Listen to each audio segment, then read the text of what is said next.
Bismillahirrahmanirrahim. Assalamualaikum warahmatullahi wabarakatuh.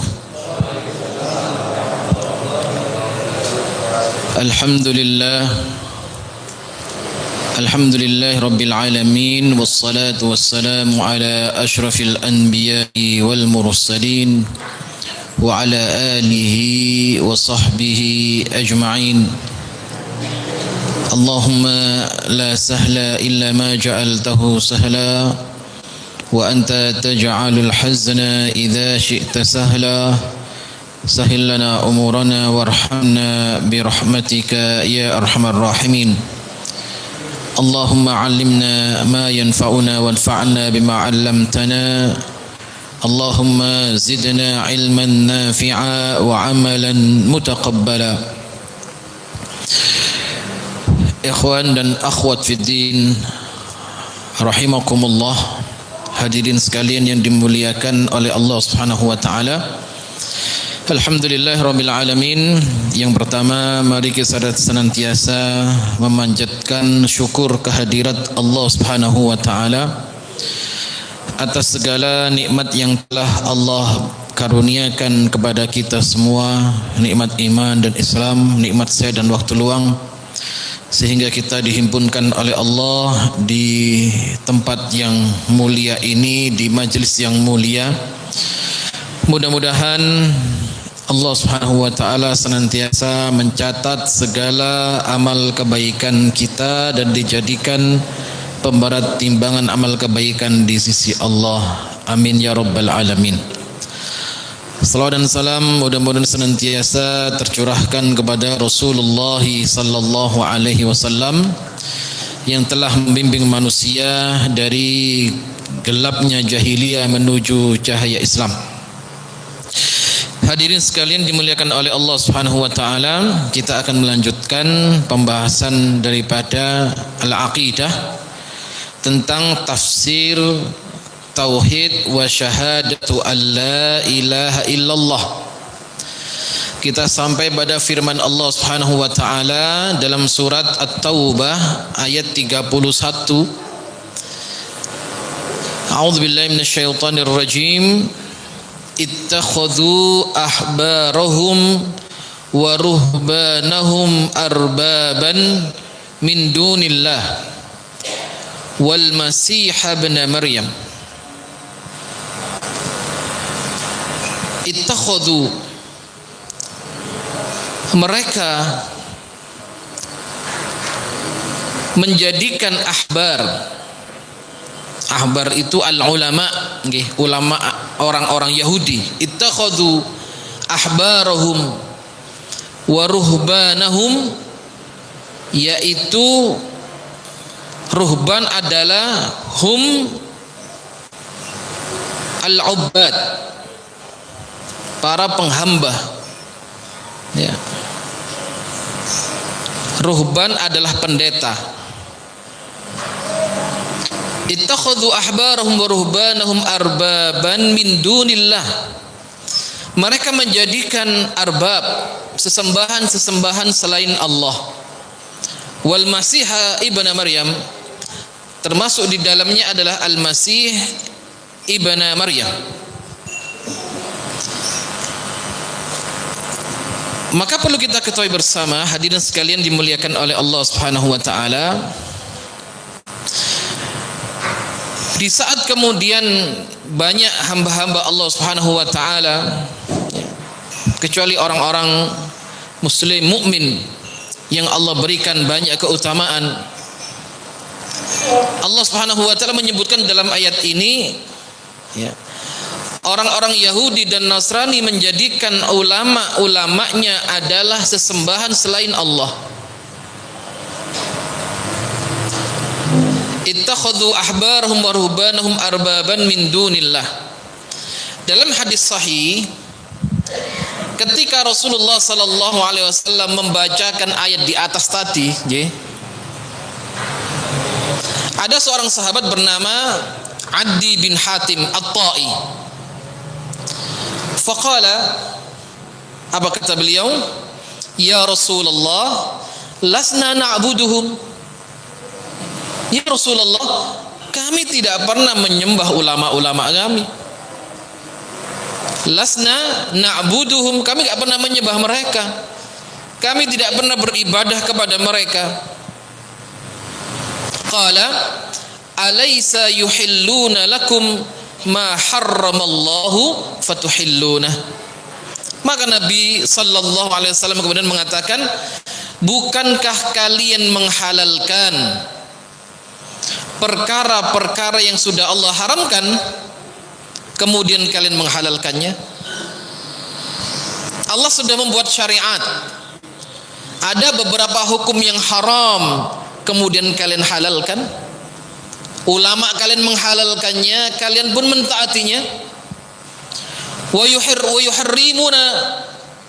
yuharrimuna, dan mereka mengharamkan apa yang Allah halalkan, fatuharrimunahu, dan kalian mentaatinya. Qala bala. Adi bin Hatim At-Tai mengatakan, kalau seperti itu benar ya Rasulullah. Qala an-nabiyyu fatilka ibadatuhum, maka itu bentuk ibadah kalian kepada ulama-ulama kalian. Ya. Jadi Adi bin Hatim mengatakan, kami tidak pernah beribadah kepada Tuhan kami dalam bentuk melakukan ibadah-ibadah ritual. Ya, menyembah, tidak. Tapi Nabi menyebutkan seberapa beraninya ulama-ulama di antara kalian yang dipilih oleh Allah, yang membaca Taurat, yang membaca Injil, ya, kemudian berani menghalalkan apa yang Allah haramkan dan mengharamkan apa yang Allah halalkan, kemudian kalian mentaatinya. Ya, fatilka ibadatuhum. Jadi, maka itu bentuk ibadah. Ya. Jadi di saat kita taat kepada seseorang, ya, dalam hal, ya, mungkin ada orang yang mengatakan menghalalkan apa yang Allah haramkan, karena itu terkait dengan akidah.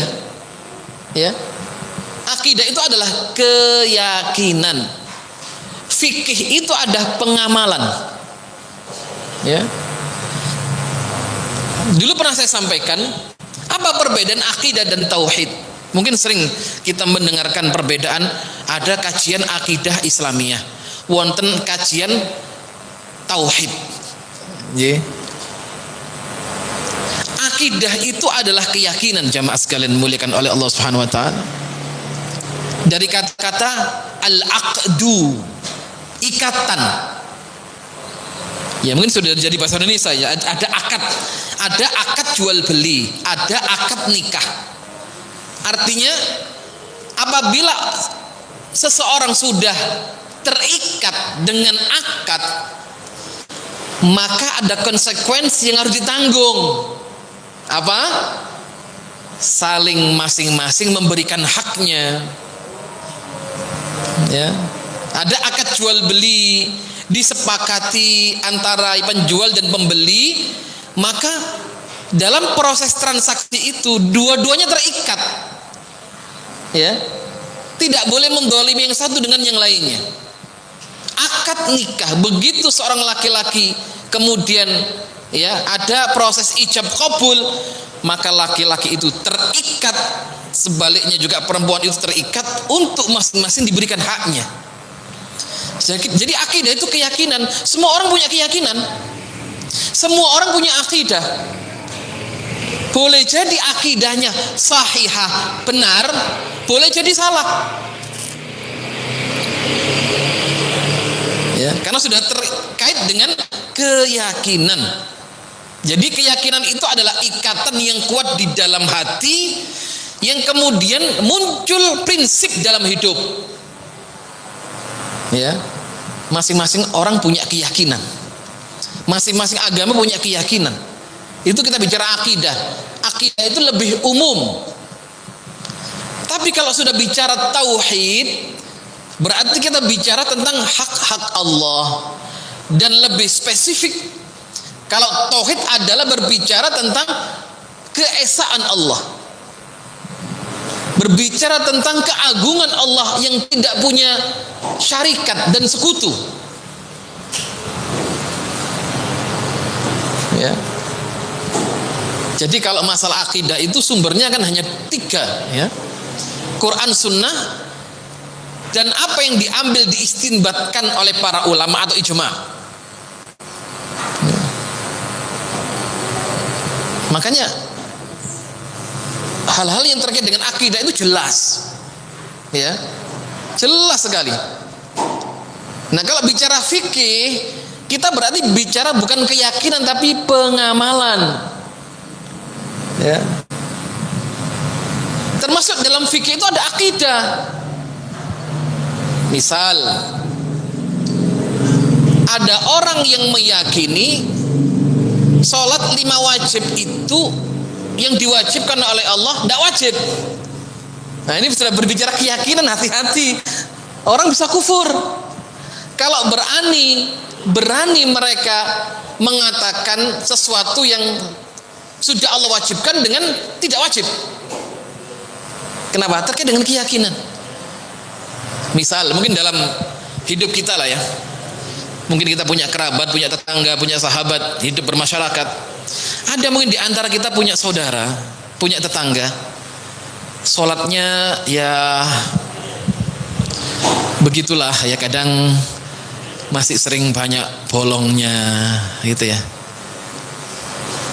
Tapi kalau dia ditanya, pripun hukum sholat 5 waktu niku? Wajib. Ning ngapunten kula dereng saged istiqomah. Ya. Nah, orang seperti ini dengan meyakini wajibnya apa yang Allah wajibkan, selamat. Ya. Daripada orang yang mengatakan mungkin dia sholat gur melu-melu ae, tapi lek ditakoki kadang sholat kadang ora. Kenapa enggak sholat? Kenapa sholat wajib? Jadi apa wajib? Sholat 5 waktu ora wajib. Orang bisa kufur. Ya. Misalkan orang berbuat zina, zina haram. Zina haram, diharamkan oleh Allah. Mungkin kita dapati kita punya kenalan saudara ataupun masyarakat yang berbuat perbuatan zina. Tapi dia meyakini zina itu haram karena itu akidah. Ya. Tapi dia terpeleset, dia lalai. Maka di malam hari, karena dia mengakui dosa-dosa itu dan meyakini haramnya zina, di malam hari beliau menangis, beristighfar kepada Allah, bertaubat kepada Allah atas dosa-dosa yang telah dilakukan, dan kemudian tidak akan mengulanginya. Maka Allah terima taubatnya. Allah senang kepada hamba ini. Kenapa? Karena dia mengakui perbuatan-perbuatannya. Orang ini lebih baik dibanding orang yang tidak berzina tapi meyakini halalnya zina.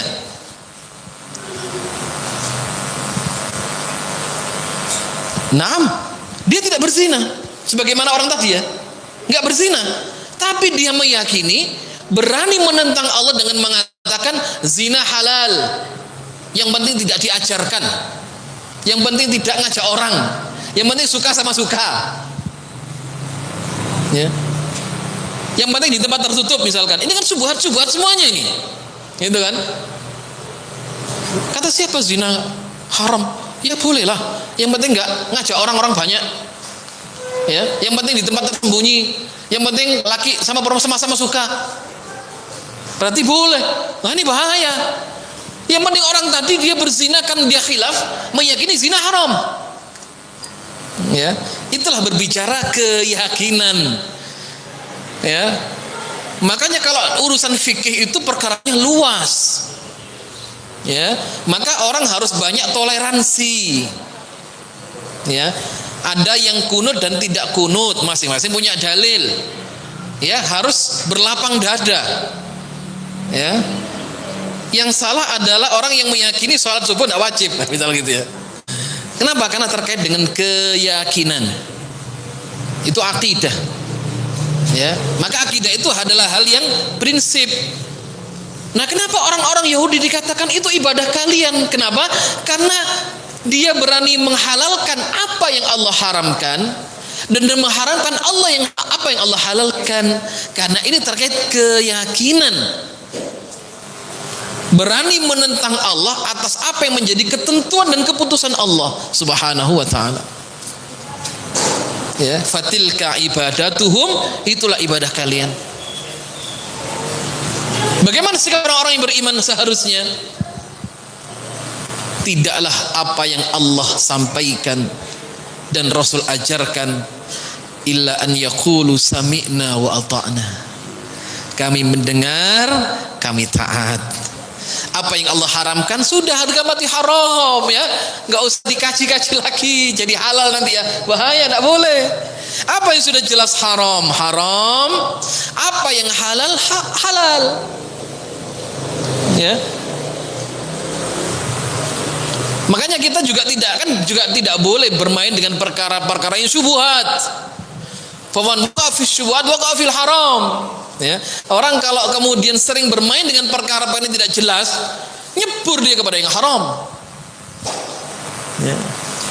Karra'iyar haulal hima, kata Nabi, ya, seperti seorang yang mengembalakan kambingnya di tempat batas yang terlarang, tidak boleh. Kenapa? Dia bisa lepas gitu ya. Bisa lompat, kemudian apa? Mungkin makan makanan milik tetangga, rumput yang ditanam milik tetangga dan lain sebagainya. Maka ini bukan permasalahan yang sepele. Nabi menyebutkan fatilka ibadatu, berarti kalian ibadah kepada ulama-ulama kalian. Kenapa? Karena yang berhak membuat syariat hanya Allah Subhanahu wa taala. Ya, Allah yang membuat syariat.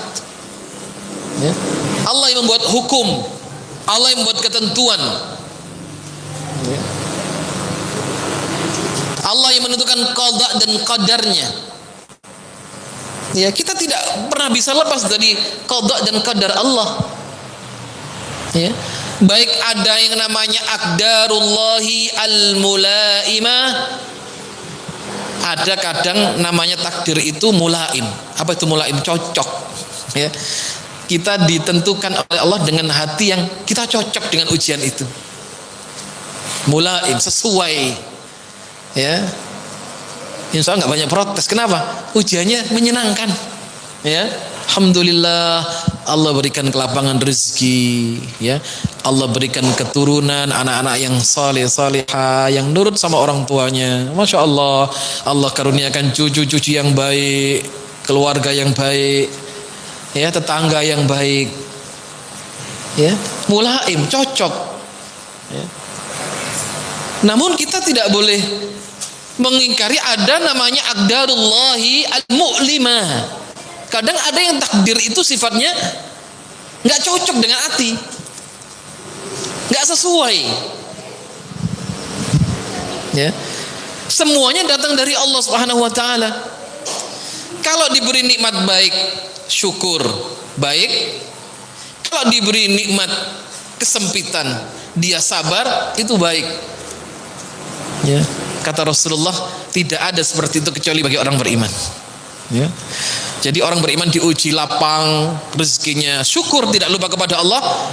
Allah memuji kebaikan. Dan di saat seorang diuji dengan sempitnya hidup, dia tidak kemudian suudzon sama Allah, tidak mengumpat, bersumpah serapah, tidak. Dia sabar, maka Allah katakan itu baik baginya. Jadi urusan orang beriman semuanya baik. Ya. Kenapa? Karena didasari oleh iman, didasari oleh ilmu. Kalau tidak, semuanya buruk. Ya, semuanya buruk. Baik. Maka al-ahbar al-ulama war-ruhban, ya, hum al-ubbad. Nah, sejatinya Allah Subhanahu wa taala berfirman dalam surah At-Taubah, "Wa ma umiru", tidaklah mereka diperintah, "wa ma umiru illa liya'budu ilahan wahidah", agar dia menyembah satu Tuhan, tauhidullah. Maka agama semua nabi satu, tauhid. Ya, ajarannya Islam. Maka disempurnakan, ya, dengan datangnya Rasulullah sallallahu alaihi wasallam yang menyempurnakan syariat-syariat Allah. Makanya Nabi dan Rasul agamanya satu. Allah mengatakan wa ma umiru illa liya'budu ilahan wahidah. Tugas para nabi satu. Apa? Menyampaikan tauhid dan akidah yang benar. Kenapa? Karena dia asasi. Dia dasar. Ya. Kalau kita lihat perbaikan ekonomi, iya, gitu ya. Memperbaiki bangsa dengan ekonomi, na'am. Tapi Anda lihat, tidak ada nabi yang diutus oleh Allah pasti menyampaikan u'budullaha ma lakum min ilahin ghairuh. Ya. Ini fokus utama para nabi dan rasul, menyampaikan apa? Tauhid. Bukan urusan ekonomi. Kenapa? Kalau tauhidnya benar, seseorang membangun hubungannya dengan Allah baik, Allah akan mengislah sisi-sisi kehidupan kita semuanya. Artinya apa? Buat apa bangsa ini mungkin bergelimang harta? Buat apa keluarga bergelimang harta yang luar biasa? Kemudian tidak punya iman, tidak punya Islam, tidak ada manfaatnya hidup. Jamaah sekalian dimuliakan Allah Subhanahu wa taala, tidak ada manfaatnya hidup ini kalau tidak ada Islam, tidak ada iman. Ya. Justru hidup ini bernilai karena ada iman, karena ada Islam. Ya. Yang nanti akan kita bawa menghadap Allah Subhanahu wa taala. Ya. Makanya orang ngaji akidah itu lebih didahulukan daripada ilmu-ilmu yang lain. Kenapa? Karena dia dasar, dia pondasi utama dalam kehidupan ini. Maka orang harus punya prinsip. Orang harus berprinsip, harus berakidah yang salimah, harus mengamalkan nilai-nilai tauhid dalam kehidupannya. Ya. Wa ma umiru illa liya'budu ilahan wahidah. Ya. Kemudian Allah juga mengatakan walaqad ba'atsna fi kulli ummatin rasulan. Kami utus pada setiap umat seorang rasul. Ya. Apa tugasnya? Ani abudullah wajtanibut taghut. Untuk mengajak beribadah kepada Allah dan menjauhi taghut. Apa itu taghut? Amun fi kulli ma ubida min dunillah. Segala sesuatu yang diibadahi selain Allah Subhanahu wa taala adalah taghut. Ya. Maka pada ayat surat At-Taubah ini Allah mengatakan mereka menjadikan ulama-ulama mereka, pendeta mereka Tuhan selain Allah. Wal Masih Isa ibnu Maryam, ya, wal Masih ibnu Maryam, dan Al-Masih ibnu Maryam yang dianggap sebagai apa? Anak Allah. Ya. Orang-orang jahiliyah dulu menganggap malaikat itu banatullah. Ya, Anda lihat. Ya. Mereka mengatakan, ya, untuk menjadikan Allah ini sekutu gitu ya. Sampai orang jahiliyah dulu mengatakan malaikat ini anak perempuan Allah. Orang Yahudi mengatakan Uzair ibnullah. Orang Nasrani mengatakan Isa ibnullah. Gitu ya.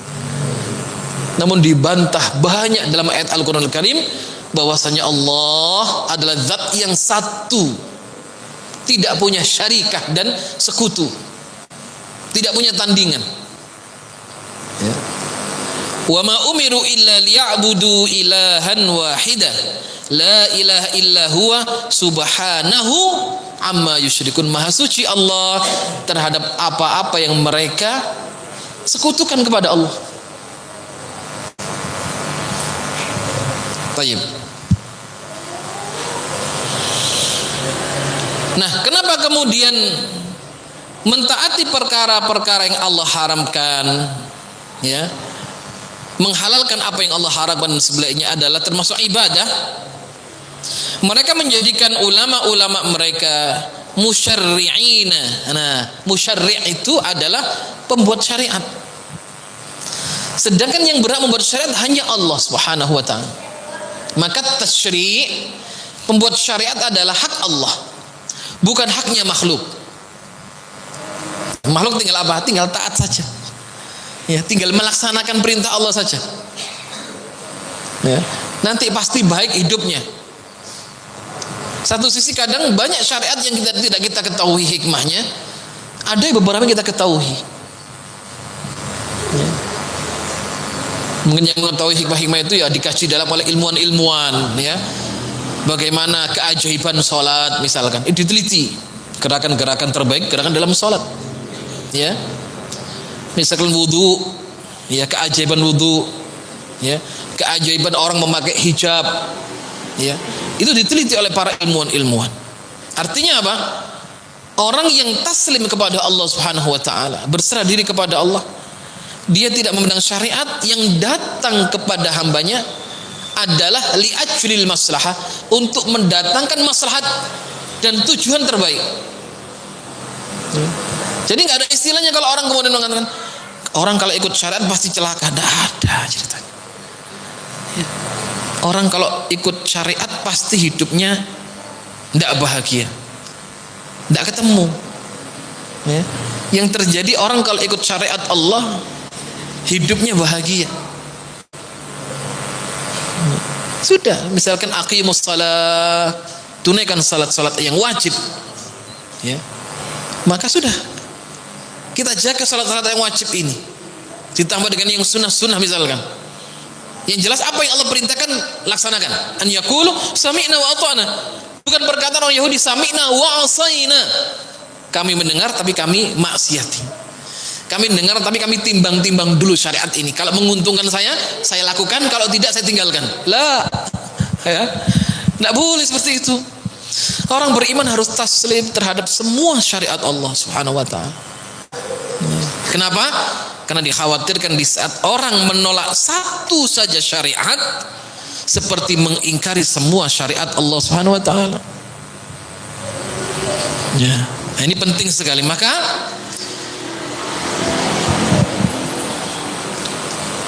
tasyri' ini adalah min khasaisir rububiyah, termasuk kekhususan rububiyah Allah Subhanahu wa taala, sebagaimana bahwasanya ibadah adalah, ya, merupakan hak, ya, rububiyah Allah Subhanahu wa taala.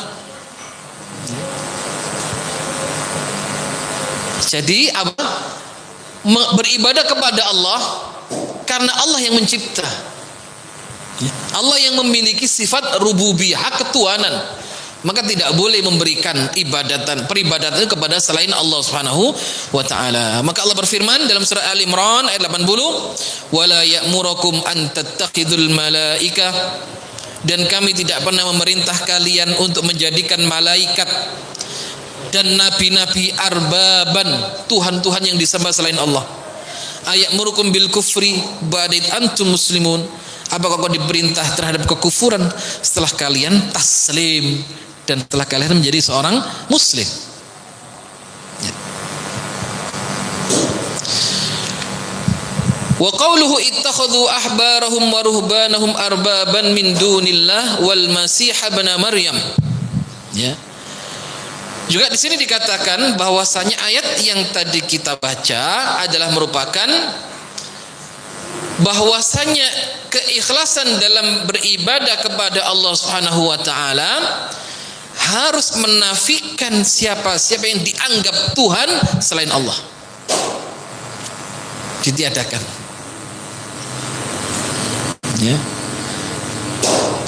Harus meniadakan, menafikan Tuhan-Tuhan yang diibadahi selain Allah Subhanahu wa taala. Itu konsekuensi daripada kandungan la ilaha illallah.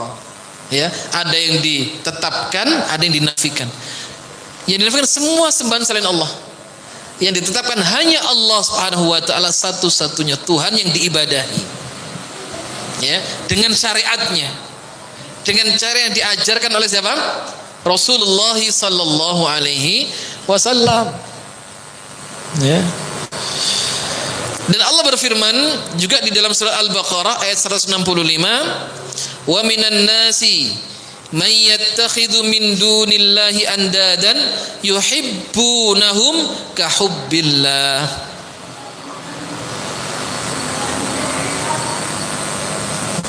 Ya. Dan ada di antara manusia mereka yang menjadikan selain Allah andadan, tandingan-tandingan, yuhibbunahum ka hubbillah.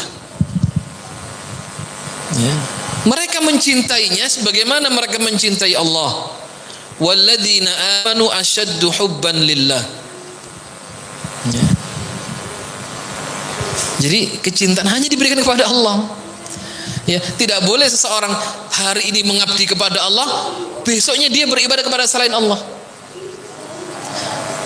Hari ini ke masjid, besoknya ke tempat Tuhan yang dia dianggap ada tandingan untuk Allah. Allah tidak boleh diibadahi dengan seenaknya sendiri. Ada aturan-aturannya. Dan Allah tidak mau diduakan. Ya. Kan Nabi juga menolak saat ada tawaran dari orang-orang jahiliyah saat itu, orang-orang kafir, ya, karena melihat dakwah Nabi yang sudah mulai maju, diikuti oleh banyak orang, ya, maka orang-orang Quraisy khawatir. Akhirnya apa? Diajak damai dengan cara apa? Bagaimana Muhammad engkau menyembah Tuhan kami sesekali satu waktu atau seminggu, kami akan menyembah Tuhanmu seminggu. Adil, sudah selesai, gitu ya, aman. Kita nggak perlu debat. Kita tidak perlu saling berkelahi. Sudah kita sepakati, engkau beribadah kepada Tuhan kami seminggu, kami beribadah kepada Tuhan seminggu. Adil, gitu ya. Maka sampai turun surat Al-Kafirun, qul ya ayyuhal kafirun la a'budu ma ta'budun, sampai pada akhir ayat. Menunjukkan apa? Akidah dan tauhid ini mesti bersih dari noda-noda syirik. Kenapa? Karena kesyirikan ini yang bisa menghapus, ya, amal yang untuk Allah. Tidak boleh bareng. Misalkan dalam sholat pertama lillahi ta'ala, dalam pertengahan sholat tiba-tiba masuk dia ibadah untuk manusia, maka niat yang diberikan kepada selain Allah akan menggugurkan niat yang awalnya untuk Allah Subhanahu wa ta'ala.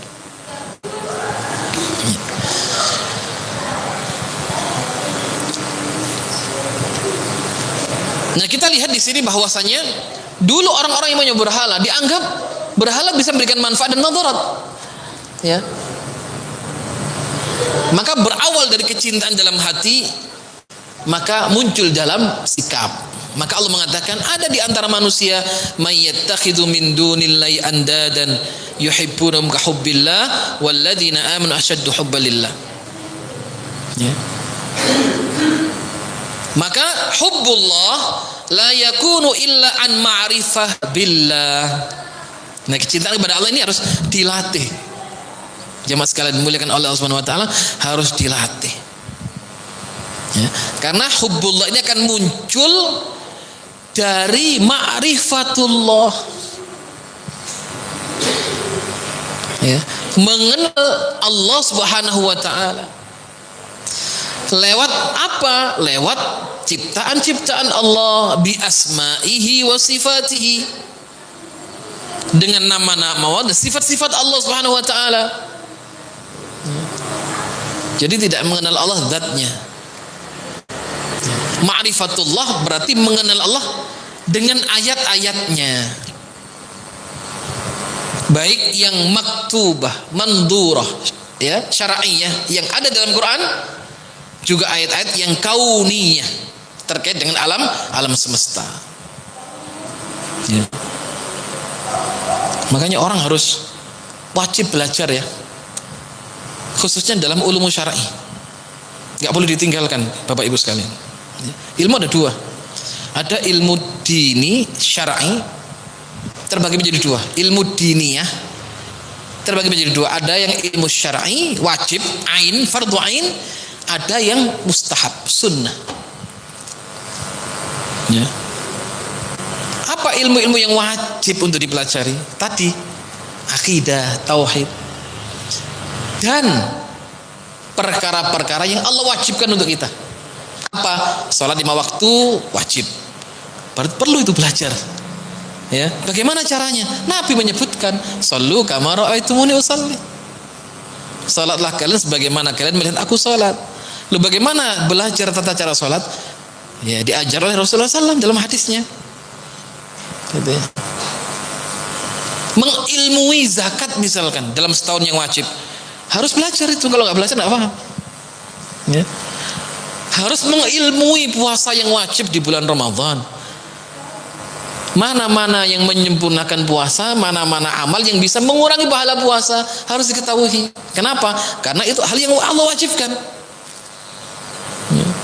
Makanya tidak ada kata ilmu, tidak ada kata ilmu dalam Quran kalau disebutkan secara mutlak maksudnya adalah ilmu syariat, ilmu agama. Ya. Ada ilmu-ilmu yang mustahab, keutamaan bagi seseorang, dia belajar ilmu sinaiyah, dia belajar ilmu ya tentang bangunan, menjadi seorang insinyur, kedokteran atau apapun itu afdaliyah, keutamaan. Tapi tidak wajib. Ya. Kecuali misalkan ya, oh kok tidak ada dokter yang bagus, misalkan gitu ya. Kok semuanya masa gak ada yang jadi dokter? Kemudian ditunjuk dia untuk sekolah, harus ada yang menjadi dokter untuk bisa mengobati banyak orang, karena banyak orang nggak punya penyakit nggak bisa disembuhkan misalnya gitu ya. Bisa menjadi wajib ain, ya, dan seterusnya dan seterusnya. Jadi artinya apa? Ilmu syar'i ini ilmu yang wajib dipelajari. Sesibuk apapun kita nggak boleh melalaikan yang wajib-wajib, yang fardu ain. Belajar akidah, belajar tauhid, belajar apa yang Allah wajibkan atas diri kita. Ya. Kenapa? Seorang muslim nggak boleh bodoh dari ilmu yang sifatnya wajib ain, fardu ain. Harus pintar. Dia harus mengerti mana akidah yang sahihah, benar, mana akidah yang batilah, yang salah.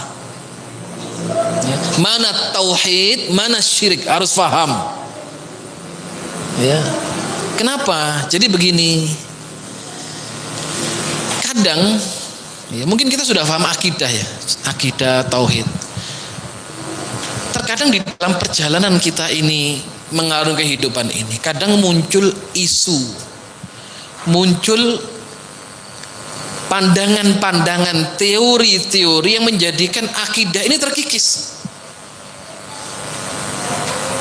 Ya, dengan munculnya faham liberalisme, misalkan gitu ya, membuat rancu orang beragama. Kadang orang kalau tidak punya akidah yang rasikhah, yang kokoh, dia bisa terombang-ambing ya, dengan isu teori pandangan dari musuh-musuh Allah yang sengaja ingin merusak akidah Islam. Banyak sekali itu ya. Subhat-subhat disampaikan seperti mengatakan semua agama sama, semua agama baik, yang penting punya kitab, punya Tuhan, punya surga, ada neraka. Ya. Jangan seolah-olah mengatakan Islam yang paling benar. Akhirnya apa? Ragu dia dengan kebenaran Islam. Kan yang mengatakan bukan kita, kan Allah. Inna dina indallahil Islam, wa may yabtaghi ghairal islami dinan, siapa yang mengambil agama selain Islam fala yuqbala minhu, enggak akan diterima. Ya. Akhirnya apa? Orang jadikan ragu-ragu kepada agamanya. Kalau orang muslim sudah ragu-ragu kepada agamanya, nggak yakin, berarti belum punya prinsip, akidahnya belum benar. Akidah keyakinan yang mantap kok, nggak boleh ragu-ragu. Jadi kalau dikatakan orang itu akidahnya the best, bagus, berarti mantap, nggak ragu-ragu lagi. Gitu ya. Tapi kalau masih ragu-ragu, syariat pada syariat masih ragu-ragu dengan mengatakan ada syariat yang lain yang lebih baik dari syariat Allah, ada petunjuk yang lebih baik dari petunjuk Nabi, bermasalah. Ya. Ya, kita harus yakin loh dengan syariat yang Allah turunkan, harus yakin dengan ajaran dibawa oleh Rasulullah Sallallahu Alaihi Wasallam yang jelas itu mengajak kepada kebaikan, kepada surga. Yang lain belum tentu. Gitu ya. Hari ini muncul sebuah juga dulu pernah ada perkataan, siapa yang menjamin Nabi masuk surga? Nah ini terkait dengan keyakinan lagi. Siapa yang menjamin Nabi masuk surga? Kata siapa? Siapa yang jamin? Nabi itu belum jelas di neraka atau di surga. La haula wala quwata illa billah. Laki-laki Nabi belum jelas surga atau nerakanya. Lah, bagaimana dengan kita yang diajak sama Kanjeng Nabi, diajak dalam kebaikan? Ya. Kan ragu-ragu loh. Masa saya ikut seseorang yang belum tentu dia di surga? Gitu ya. Ini mustahil, tidak mungkin ya. Banyak nas-nas menyebutkan Nabi itu ya yang pertama kali membuka pintu surga. Allah berikan telaga Al-Kautsar kepada Rasulullah SAW. Ya. Beliau seorang manusia, iya. Tapi beliau memiliki utamaan sekali seorang Rasul utusan Allah. Ya. Makanya semua nabi dari kalangan manusia.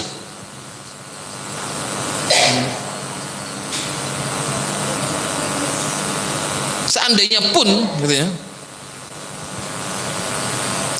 yang menghuni bumi ini malaikat, ya, Allah katakan kami utus kepada malaikat Rasul dari malaikat, gitu ya. Sama seperti itu. Karena penghuni bumi ini manusia, semua nabi dan rasul minal bashar, dari manusia. Ya. Tabiatnya manusia. Tapi Allah berikan keutamaan seorang utusan Allah yang tidak didapatkan, tidak bisa dicari oleh semua orang. Maka tidak bisa orang memperbaiki sholatnya ingin jadi nabi, tidak bisa. Ya. Wah, saya mempeng tahajudnya dan puasanya. Lalu kenapa? Saya ingin diangkat jadi utusan Allah. Bukan sakit. Ya. Wong utusan Allah, nabi itu pemberian Allah. Allah melihat hati-hati manusia yang terbaik, didapatilah hati Rasulullah SAW, maka dipilih. Ya. Tapi ada namanya wali-wali Allah, nah itu ya, ada wali-wali kekasih-kekasih Allah, itu ada. Tapi bukan nabi ya. Jadi nggak menerima wahyu lagi.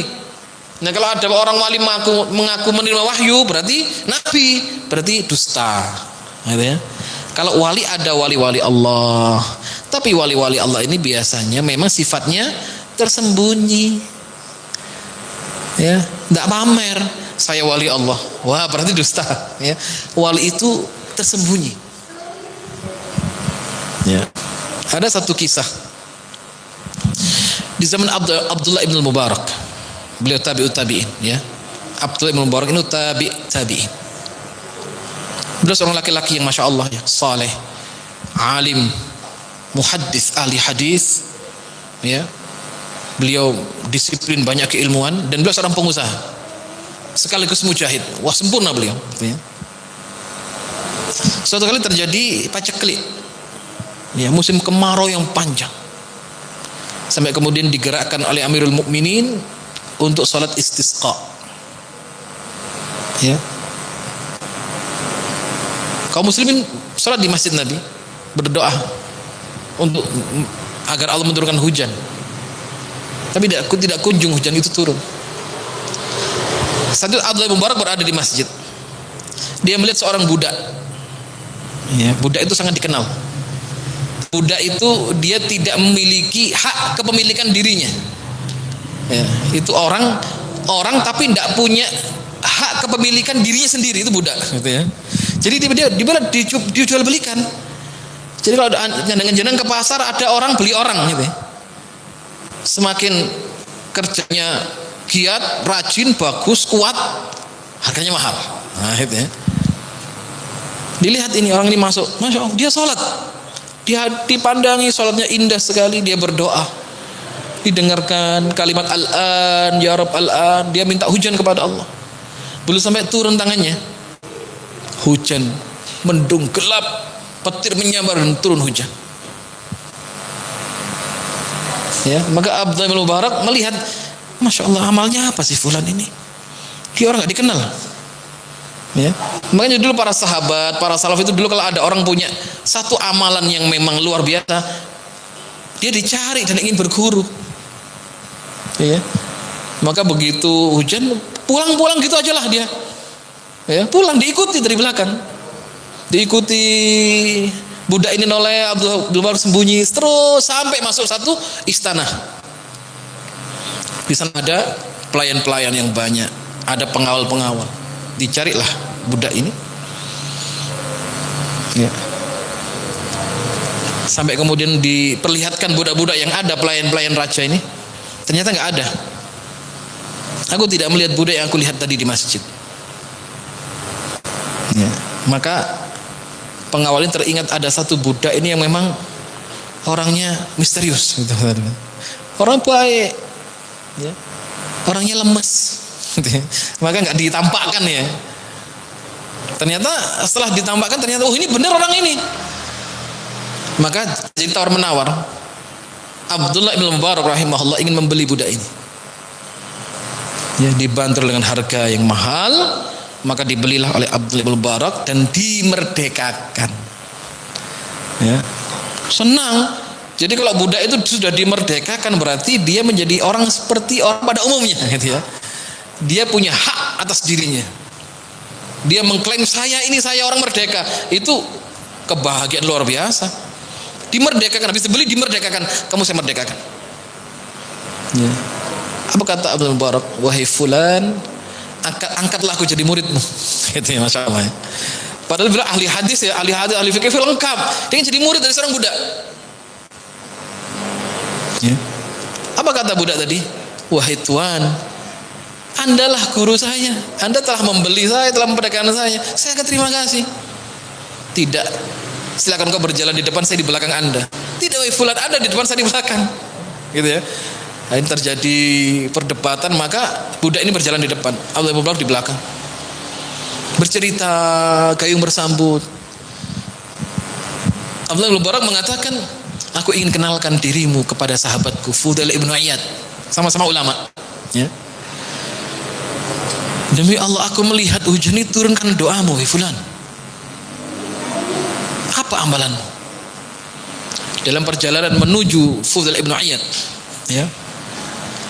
Karena dia ketakutan, amalnya banyak dilihat, amalnya khawatir dia riya, didekati banyak orang. Di tengah perjalanan dia izin sholat 2 rakaat. Wahai tuanku, izinkan aku sholat 2 rakaat. Ya silahkan kamu sholat. Aku pandangi sholatnya dengan khusyuk. Habis sholat dia berdoa kepada Allah. Ya, kalimatnya aku dengar al-an ya Rabb, al-an sekarang ya Allah. Belum tangan itu turun, orang ini meninggal. Terjatuh dan mati, meninggal, gitu ya. Maka Abu Bakar mengatakan, mungkin budak ini khawatir amalnya dilihat, diketahui oleh banyak orang, yang kemudian amal itu jadi hilang. Ya, tidak ada nilainya sama sekali.